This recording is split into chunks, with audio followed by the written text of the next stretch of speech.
செய்ய போகிறோம். கிராமத்து மடக்கு பணியாரம்.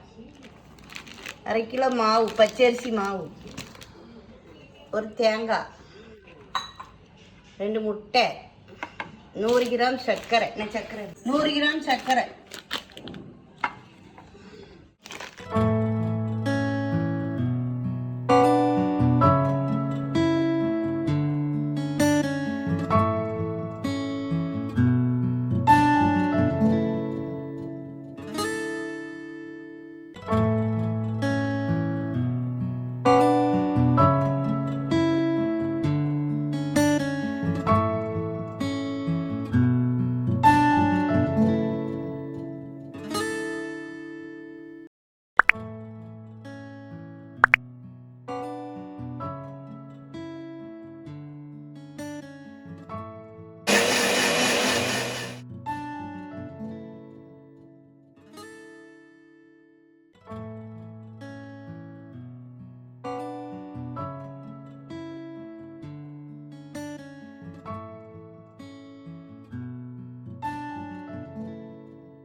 இன்னைக்கு எங்க அம்மா கிராமத்து மடக்கு பணியாரம் செய்ய போறாங்க.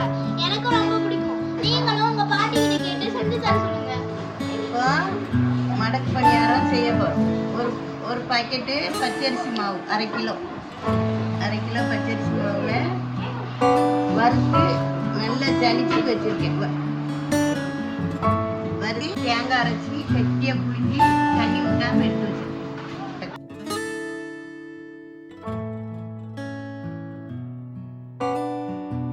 ஊற்றி வரோம், கலக்கி விட்டு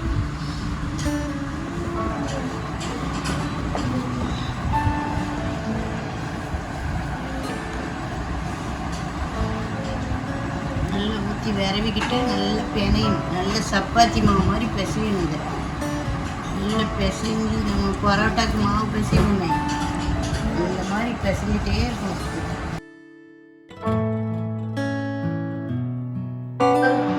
2வது தண்ணி ஊற்றி 2வது பால் எடுத்து வச்சுருக்கேன். இது பத்தாட்ட இருக்கும். அதுவும் பத்தாட்ட 3வது தண்ணி ஊற்றி 3வது பால் எடுத்து வச்சுருக்கேன். இது பத்தாட்ட இதுலேருந்து கொஞ்சம் எடுத்துக்கிறேன். ஆனால் இந்த முதல் பால் தான் டேஸ்ட்டு.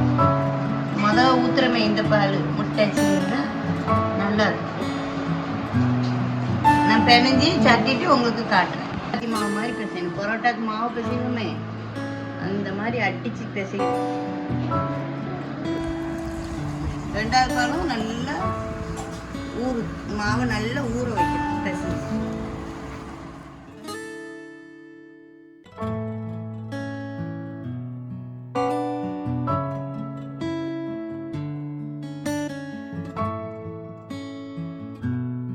இடி தொட்டு அடி இந்த மாவு காய விடாம அடி நல்லா பார்த்தீங்கன்னா நல்லா சப்பாத்தி மாவு பதத்துக்கு வந்துட்டு. பரோட்டாக்கு சப்பாத்திக்கு பேசிடுமா அந்த பதத்துக்கு வந்துட்டு. அது பனி செய்யும் போது காட்டுறேன். அப்படி மூடி வச்சாரு. இப்படி மூடி வச்சா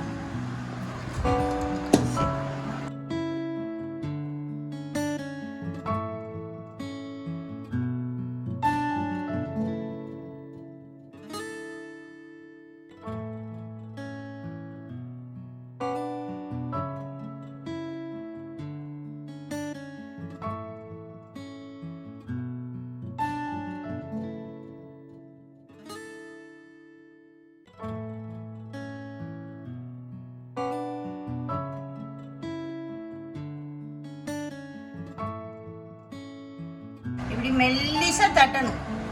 மெதுவா அப்படி அழகா உடையாம வெடிக்காம அப்படி நல்ல மெதுவா அப்படி நீங்க செய்யும் போது அது வரும். அழகா தன்னாலே வரும். இந்த பக்குவத்துக்கு மாவு பிணைஞ்சிட்டிங்கன்னா இப்படி வரும். நல்ல சப்பாத்தி மாதிரி வரும்.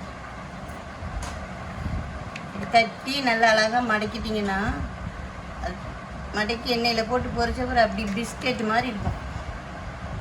பாருங்க எப்படி மடக்கிறேன்னு பாருங்க. இப்படி வச்சு இப்படி நல்லா பார்த்துக்கோங்க. நல்லா பார்த்து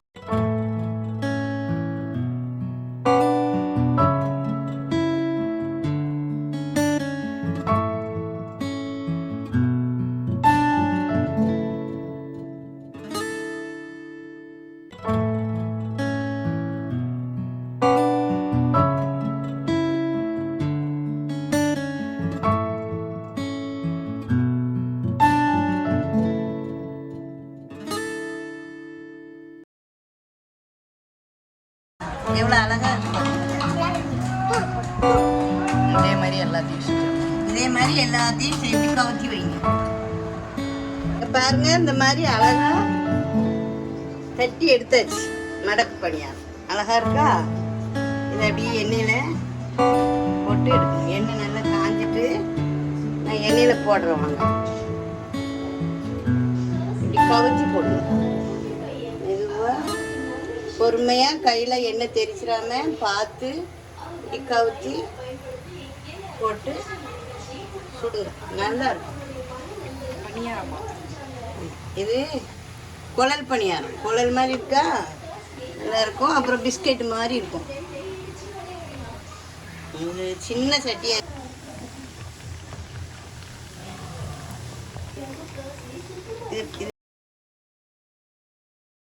மெதுவா பிரட்டி பிரட்டி விடுங்க, உடஞ்சிடாம. இந்த மாதிரி மெதுவா மெதுவா அது இந்த நுரையெல்லாம் அடங்குற வரைக்கும் அப்படி மெதுவாக மெதுவாக பறிக்கலாம். நல்ல கருவு விடாம அழகா நல்ல பிஸ்கெட் கலருக்கு வரும். பிஸ்கெட் கலருக்கு வந்தால் பார்க்க அழகாக இருக்கும்.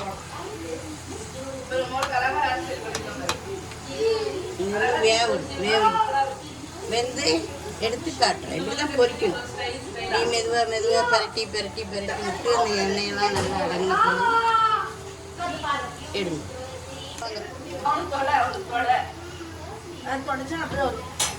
ஒரு நாள் வெளியில வாங்கிட்டு வந்தேன் கடையில மேலப்பாளையத்துல ஒரு பணியாரம் 20 ரூபாங்கிறாங்க.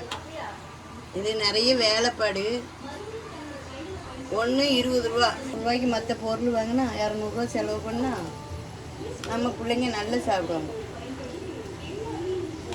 30 பணியாரம் பாருங்க, நல்ல கோல்டு கலர் வந்துடுச்சு. அழகா வந்துடுச்சு. காட்டு காட்டு காட்டு. எங்க அம்மா சுட்ட மடக்கு பணியாரம்.